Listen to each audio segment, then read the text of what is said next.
It's time for a chat with Pat. We've had a chat with Dave. Now it's time for a chat with Pat. Yes. Hi. Oh, this is James Hankins, Professor Hankins. He wrote an article in First Things called Classical Renewal by Research. Good morning, Professor Hankins. How are you today? Good morning. I'm just fine, except it's evening here in China where I am. I wondered. Yeah, what time is it there? It's 12 hours later. It's 8:49 here. Oh my gosh! Oh well, thank you. Thank you so much for taking the time to do this.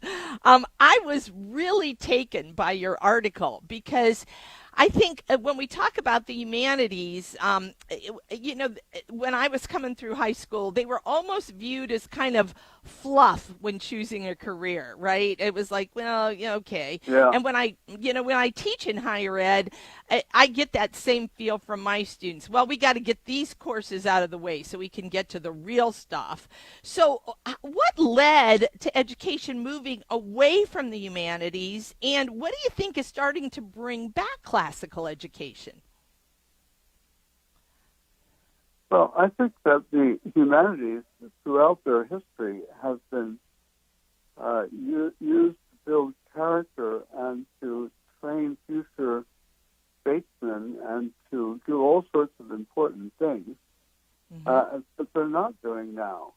It used to be that when the humanities were invented as a cycle of discipline by the poet Petrarch during the Renaissance, they were intended to be transformative. They were supposed to change character and to make you not only morally better, but someone who could speak well and who knew a great many things that would help them to have good judgment. They were supposed to learn history and poetry and moral philosophy, and this was supposed to enable people to act at a much higher level of competence and moral commitment in their lives. But what's happened with the humanities is that they basically lost this vision in the 20th century at some point, and they made themselves irrelevant. That's my view.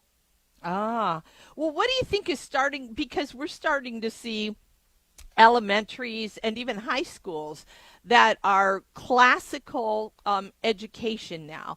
Why do you think it's starting to come back? Why are those starting to pop up around, especially around our country? Well, it's been going on for some time, but I think you're right that there's a huge resurgence of this.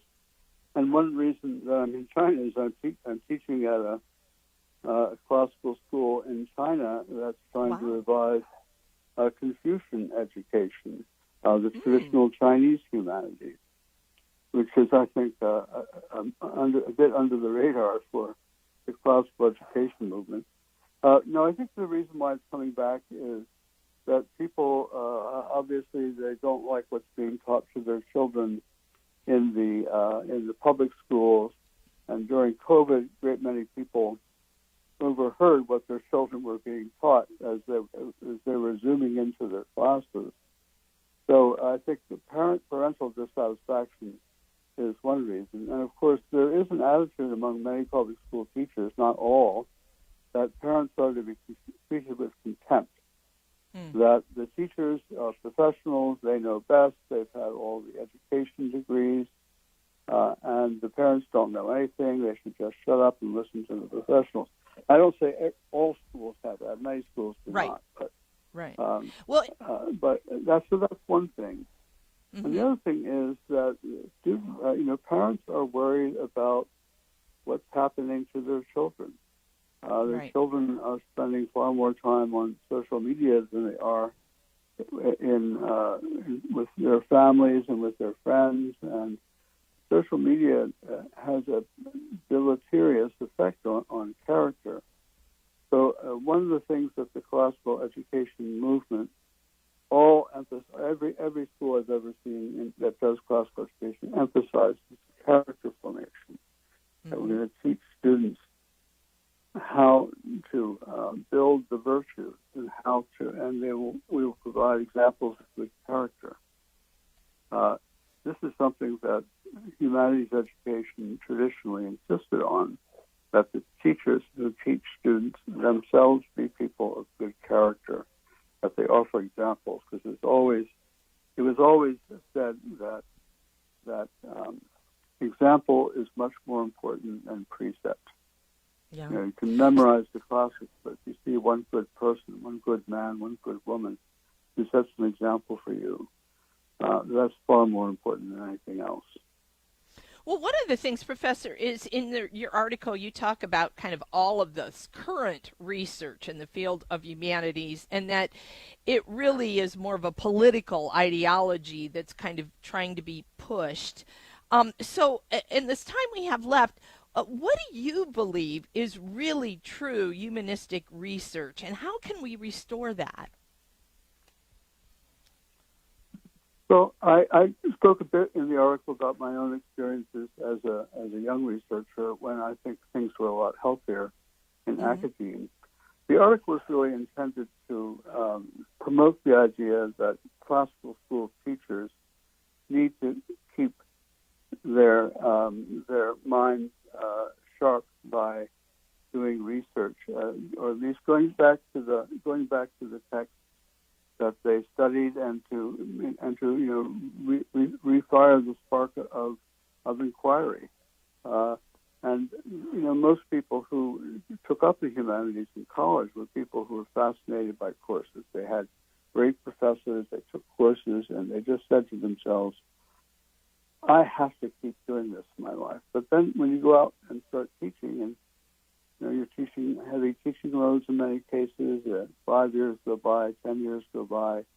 You kind of lose the spark. So my idea was that a new sort of humanistic research, which really fired curiosity and got teachers interested again in their own subjects, that could be very beneficial not only to them but also to the students. But the students. Go ahead, Professor. Yes. So I think that the basis, the fire in education comes from curiosity, having the grand discontent that Aristotle spoke of, the desire to know and wonder, and what's out there, how does it work. What is the past like? What is other civilizations like?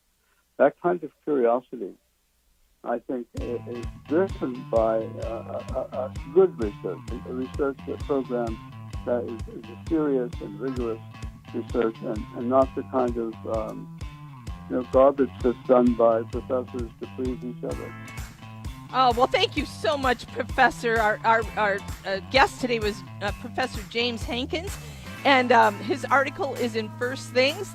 I would encourage all of you to go and read it. And Professor, thanks so much for taking time from China to be with us today. All right. It's a pleasure. Good luck with your podcast. That's a great idea. Okay, you take care. Okay, take care. Bye-bye. So again, First Things, classical renewal by research.